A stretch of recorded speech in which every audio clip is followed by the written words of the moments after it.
All right, welcome back, everyone. I have my return guest, Lauren Elaine, back on. And so, welcome back, Lauren. Thank you so much for having me back. Yeah, so this week, Lauren sent me a topic that she kind of wanted to touch on, and I think it's going to be a good topic for, a lot of people watching this my channel and trying to figure out if they want to get started in real estate or what are the benefits of doing real estate. But so her topic she wanted to talk about was why do you want to get started in real estate investing, or what are the reasons? So you can start off on this, Lauren. Yeah, I think I got started. So I had a good job, like a secure job. When I was growing up, my parents were big on me getting an education. Like going to college for me was not an option. It was, I am going to college.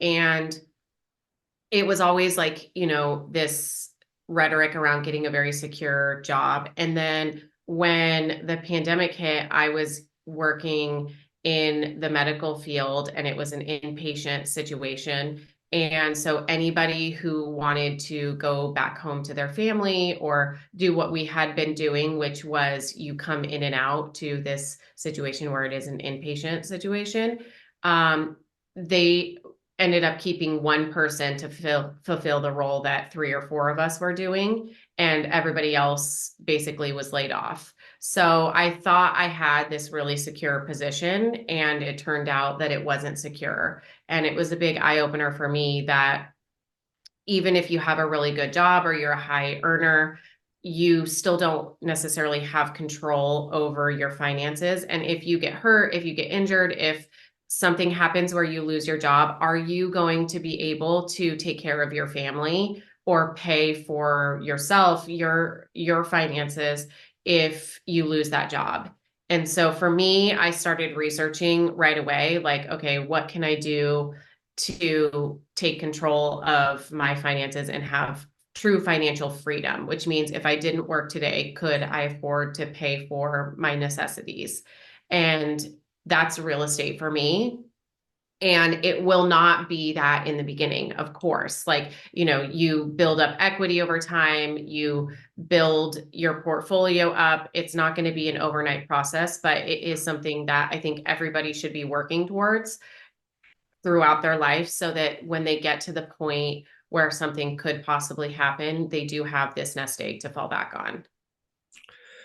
So there's a lot of ways to reach financial freedom, right? So, people can do stocks, people can start a business, crypto is very popular right now.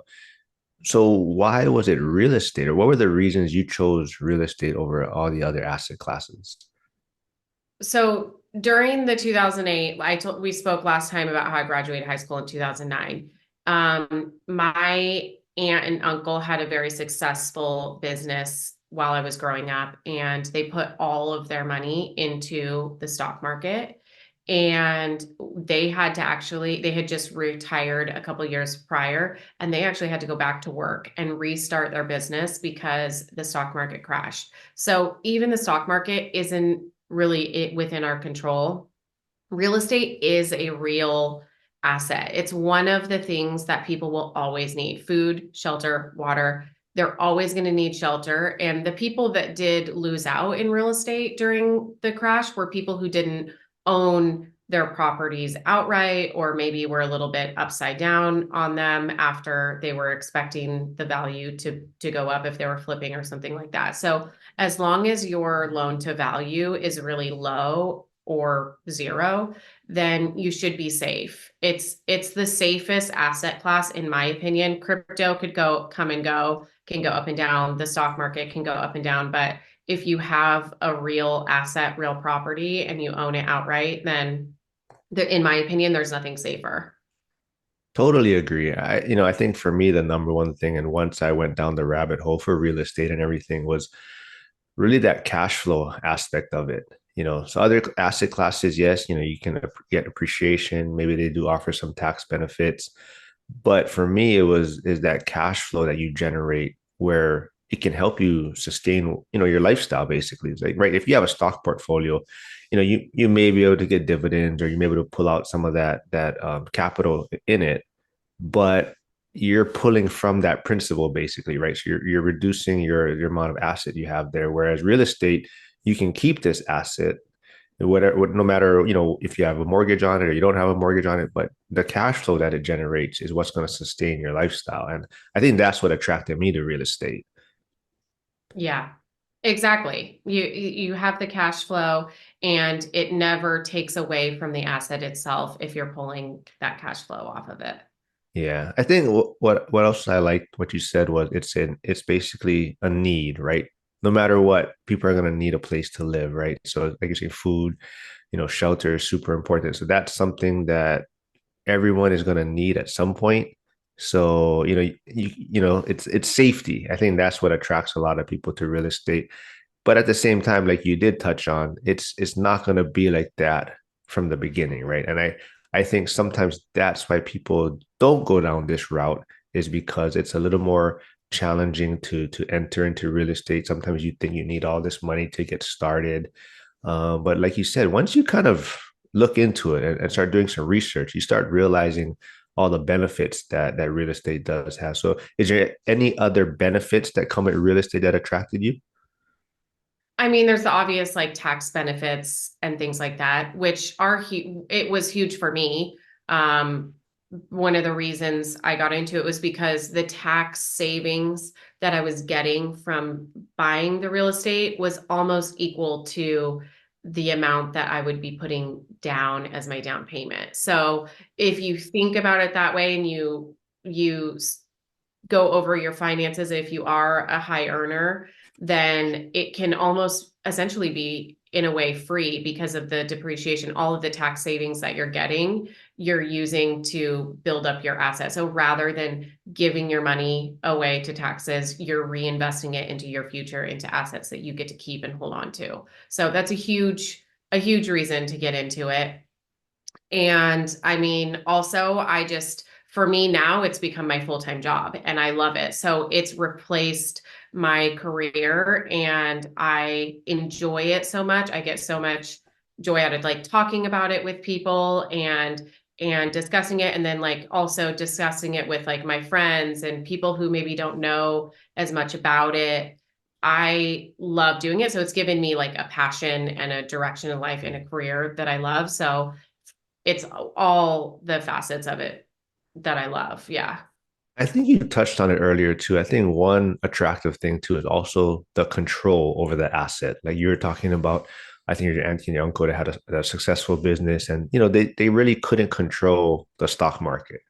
Whereas I'm not saying you can control real estate, but owning the asset, you have kind of more cards on the table, right? You have more chips on the table where you can, pull equity from it. You can 1031 if you want to exchange it to something else. You can do short-term rental, long-term, but you have more, control over what you want to do with this property. And I think that's super attractive with real estate, is because not everyone, um, you know, maybe has what's cut out to do short-term rentals, right? But people can make money doing that. But I think that's what it is. Just the control over the asset is super attractive, for real estate. So as far for you, I know you do, short-term rental, you have long-term rentals. Are you a big believer in diversifying, or do you kind of stick to one maybe strategy for real estate, or even your whole investing mindset? My investing mindset might be not, might not be right for everybody, but for me, because I do this full time, I like diversification. Diversification. I like to try different things. I want to have a really well-rounded knowledge so that no matter what, I can pivot. If something happens to the short-term rental market, I can pivot out of that and move into multifamily or commercial or something else. But but for somebody else, that might not be what they want. They may be doing the um, one rental at a time, and so for them, it's just get a single family home rented out, get a single family home rented out. That's the beauty of real estate, is you can really tailor it to your own lifestyle, your own needs, and still find a way to make it work for you without having to invest a lot of time and energy into it if that's not what you want. But for me, it is what I want. I do this all day, every day, and I love it. I love analyzing deals. And so I enjoy the diversification and learning a little bit about each strategy so that I can choose the best for me and know when a good deal comes along. Because if it's whether it's a warehouse or a short-term rental or an equestrian property or storage, like I want to be able to say yes to whatever opportunity comes my way. So I like diversification. So how did you, or what was the deciding factor for you to go all into real estate, right? So I know, like there's people that enjoy it and love it. Like for me, I love it. It's just I haven't hit that point where I'm ready to leave the firehouse. Like where was that deciding factor for you? Well, it was kind of circumstantial because of um, I was living on Maui working, and then I started doing real estate in other parts of the country. And so I just never went back. So I just went full steam ahead. And by the time I could have gone back, I no longer wanted to because I was becoming so successful in what I was doing. It would have been a deterrent for me in building my portfolio to go back to doing what I was doing before. So I think it was just circumstantial. And I had the gift of leaving. I didn't have my job. So it was, it's harder to leave your job when you're in it and you're also doing real estate at the same time. That wasn't really the case for me. I started doing real estate after I had already lost my job. So it made it a lot easier and to just not have to go back and do it. But I also got really fortunate because I replaced my income during that time. So I didn't have to go back. So it's a tricky step and it depends also on what your investment strategy is. You might need that W-2 income to keep qualifying for loans, and it might be the best decision to stay in your current position. So that wasn't the case for me. I wasn't using conventional financing at that point, so there was no real benefit to it. It also seems like maybe your creative side comes out. Is that maybe another reason why you're attracted to real estate? You have there's this, like you're saying, you can kind of figure out what or how this deal is going to work out, right? Like, how can I like this deal, but how can I make it better? Or how can I change the numbers or the loan structure? Or do I do a short-term rental? So it seems like even the creative side is a reason why you like real estate. Yes, very much so. I love the creative aspect. I love that you can look at a deal that 15 people have looked at before you and they said, no, I'm going to pass on it. It doesn't seem like a good deal. But you just have that one little bit of information that changes the way you're looking at the deal, the way that it's structured to make it into a really great opportunity for you. So even if it's something that everybody else is looking at and going, no, I don't think it can work. If you have the information, the knowledge, you can turn it into a great deal. So it comes down to like knowledge is really empowering in this industry and being creative is really empowering because you can create opportunity for yourself and it really puts the power back into your own hands. Like the more you know, the more people you meet, the more opportunity exists. And I love that aspect of it. I sit in bed at night and I'll go analyze like storage facilities because I don't know, I don't own any storage, but I'm moving in that direction. And I'll analyze deal after deal after deal and look at the financials of it, the P&L, and just learn through repetition. When I started, I looked at those spreadsheets and I was like, I don't even know what I'm looking at. I was just like, what is this? What does this mean? Is this a good number of units? Is this a good profit and loss? Like is all the information here, is it missing something? And now that I've analyzed and just literally read through hundreds of them, I have learned, oh, one doesn't have this information that other one had, so they're kind of missing information here. And like, oh, the configuration of these storage units is making more even though there's fewer units than that one was. So I just learned through reading through it, and I like that you can grow and become more successful if you just have the initiative to do it. So for somebody who's like a self-starter, it can be a really great career field. Yeah, I should connect. He was on my channel last week, but I should connect you with Kevin. He's a self-storage guy on Twitter or X, but he's a firefighter in the Bay Area, but he does self-storage, but he transitioned from single family homes and now self-storage is his niche that he's really focused on and he loves that asset class. But he is a super good guy. But you kind of touched on it, like, learning as far as, just in real estate, trying to, learning different asset classes. For me, a lot of it too was honestly maybe like 5 years ago. You know, I really didn't know. I wasn't really following the economy. And, you were talking about inflation and things like that. So is this all new to you that, when people talk about inflation and the economy, or were you kind of already in that, staying on top of things? Like for me, like I said, if you talked to me about this kind of stuff like 5 years ago, I would have just been, it's not a big, I'm not going to pay attention. I don't care. But now it's like, I really think I have a pretty good understanding of the economy and whatnot. Yeah, I did not have any idea what was going on in the economy, to be honest. It didn't really apply to me. So it wasn't very interesting. I mean, of course, inflation applies to everybody, but like it wasn't anything that I had any control over. And I was just like living my daily life. I didn't have real estate, nothing. I had a steady W-2 that was going to pay me the same whether inflation was up or down. So I had no idea really what was going on. And now I do keep my finger on the pulse a little bit more, but I would say I'm still kind of a little bit aloof in the realm of the economy, just in that like I know that it's going to go up and down. So, I just am mentally prepared for that. I do keep tabs on it if I'm planning on selling properties or, trying to think ahead, but it's so hard to predict the future. And so I just try to stay not, a few months ahead of myself. I'm not trying to predict what's going to happen in a year or 2 years from now because I I don't have the knowledge or the ability to predict any of that. So I just keep going and keep trying to take it more as it comes, as it is right now, than trying to project into the future. And like, with inflation and all of these things, I'm just like, okay, it's more important than ever to have an asset that cash flows because the dollars that are coming in right now are comparable to the dollars right now. It's not something that I put in savings 10 years ago and it's lost its value. Exactly. Yeah, I think that's another big reason why, or what makes real estate so attractive is that it's kind of like an inflation hedge.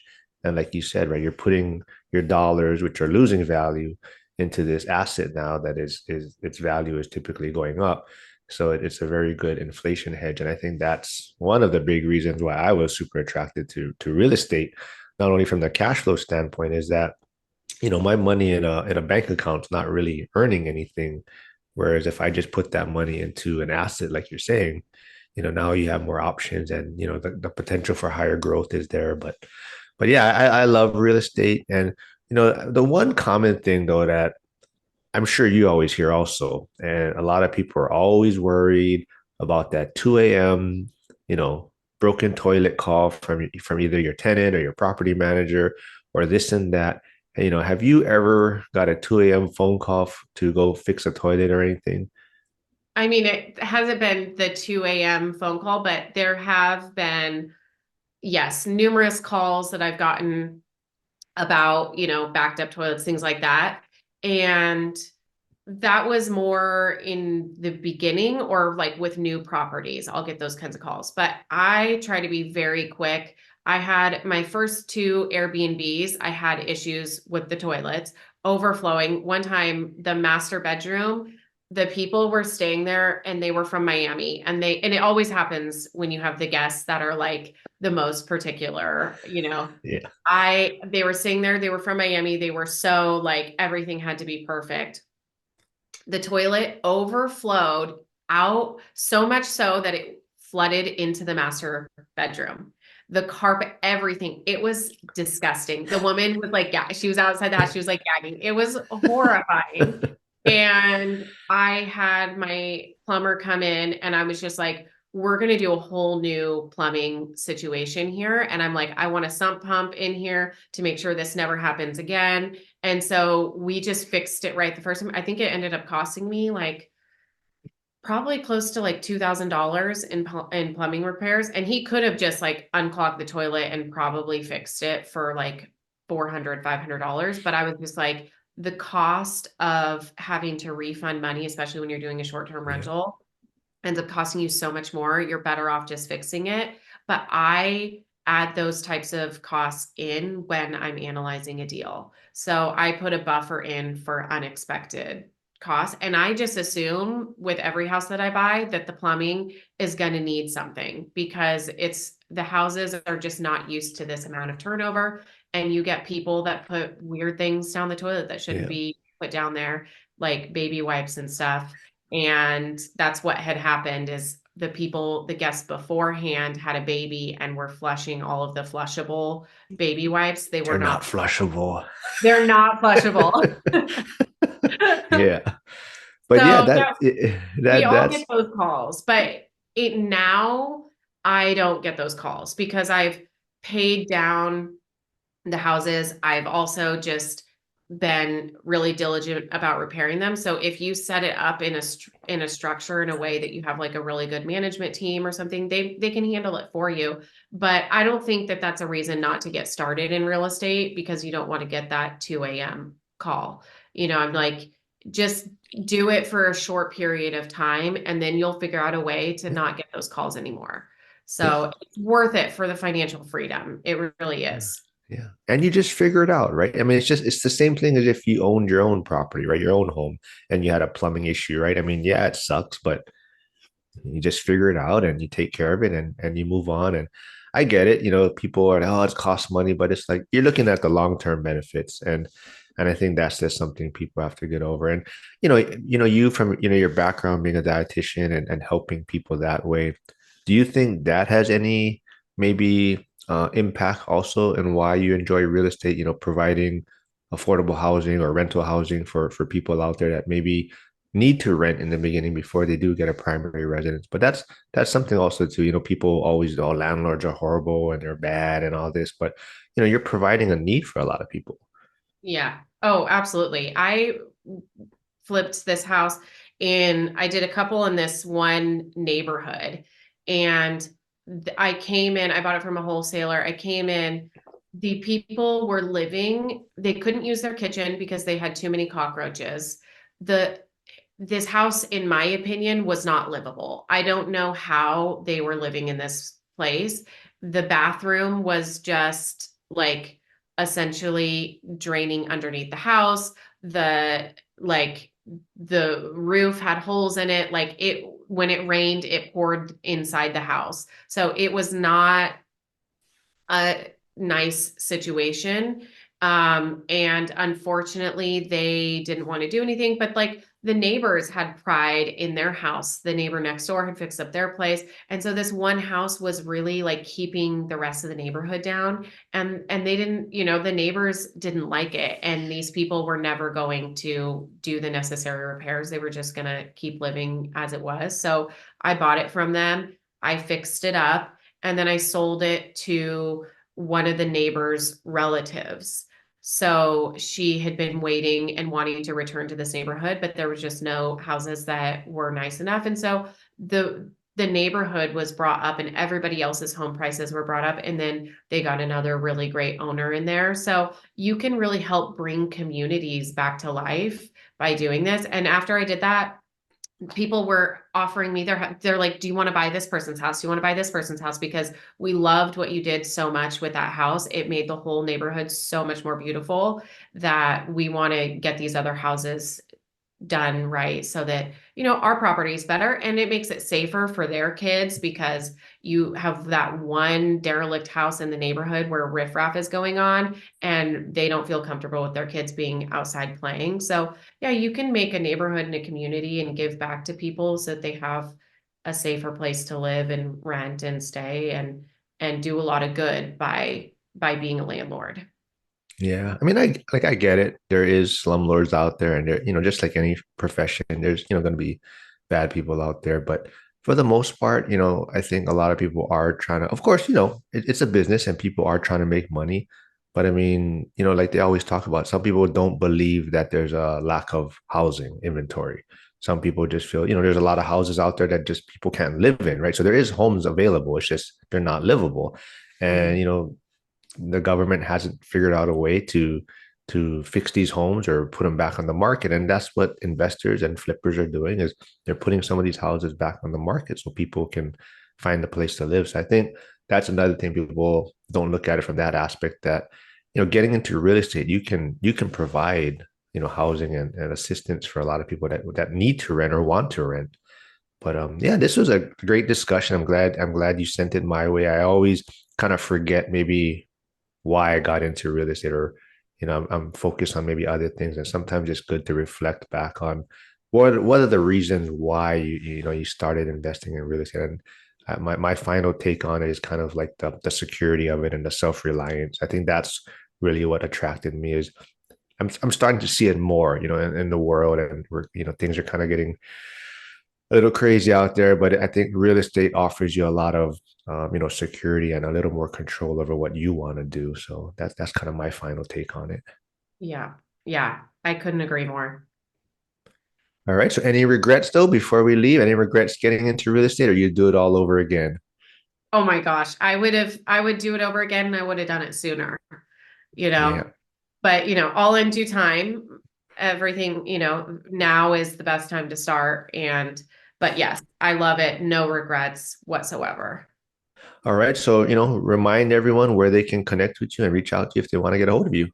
On Instagram at Lauren Elaine Show. I had someone ask me if you're an actress, maybe because it said Really? Lauren Elaine Show.